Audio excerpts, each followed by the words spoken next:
Bonjour et bienvenue dans ce décryptage. Aujourd'hui, on s'attaque à un gros morceau, le fameux livret 2, dans le cadre de la validation des acquis de l'expérience pour le diplôme de moniteur éducateur, le DME.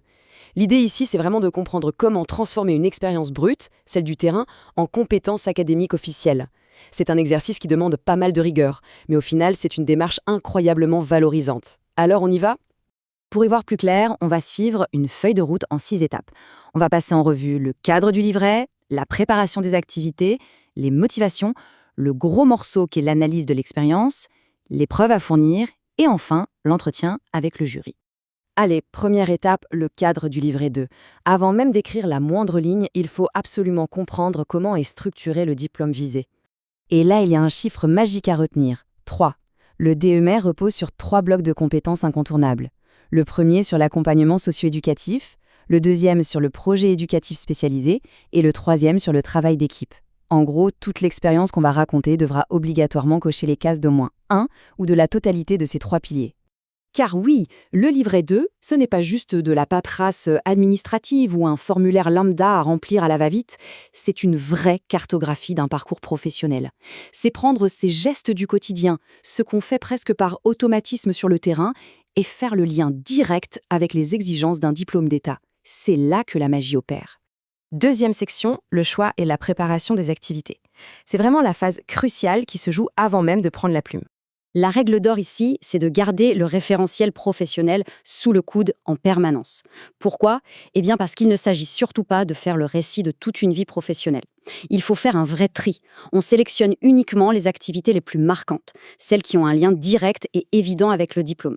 Même si une mission était absolument passionnante, si elle ne rentre pas dans les clous des fameux 3 blocs de compétences, on la laisse de côté. On passe à la section 3, qui correspond à la partie 2 du dossier, centrée sur les motivations et le parcours. C'est le moment de contextualiser d'où l'on vient.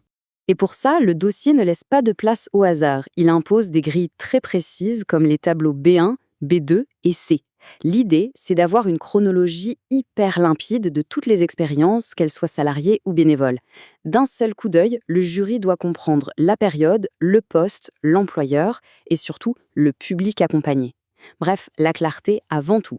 Section 4, l'analyse de l'expérience. On arrive dans la partie 3 du livret, et là, c'est vraiment le cœur du réacteur.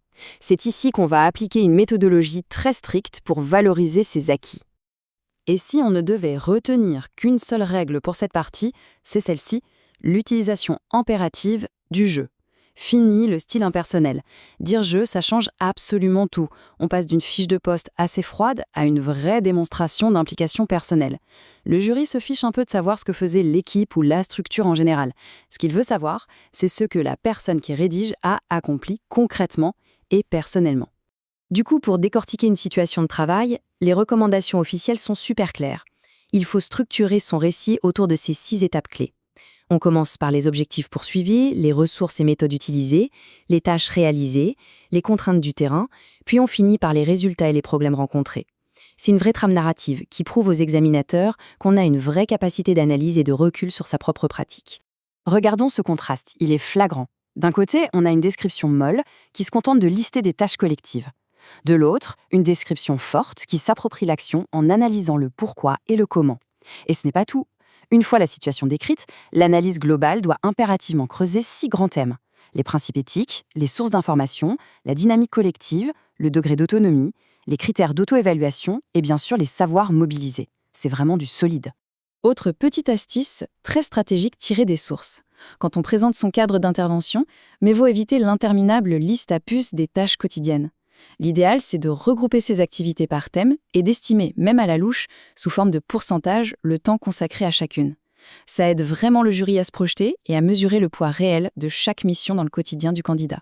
On enchaîne avec la section 5, les fameuses preuves et pièces jointes.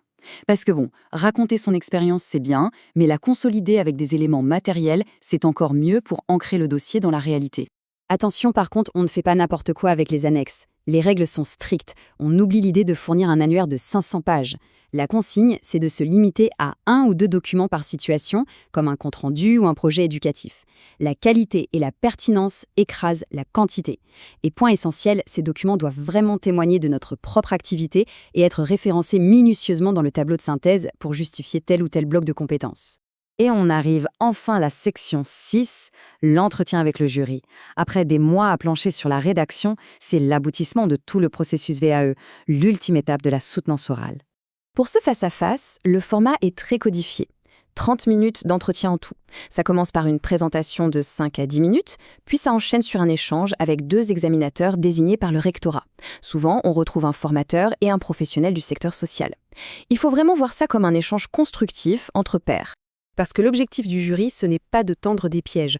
Ce qu'ils veulent, c'est simplement valider la cohérence du tout. Ils confrontent l'écrit aux réalités du terrain et aux exigences officielles du diplôme. C'est le moment rêvé pour défendre ses choix, expliquer un contexte un peu complexe qui ne rentrait pas sur le papier et surtout affirmer avec conviction sa posture de professionnel. Et c'est là-dessus qu'on boucle la boucle. Ce livret 2, c'est finalement un formidable outil d'émancipation. Il pose une question hyper intéressante. Les actions du quotidien, celles qu'on mène sur le terrain parfois depuis des années, ne méritent-elles pas d'être reconnues comme de véritables compétences certifiées par l'État ? Ce travail d'introspection demande une énergie folle, c'est certain, mais l'expérience brute, une fois analysée avec autant de rigueur, devient sans conteste la plus belle des preuves d'apprentissage.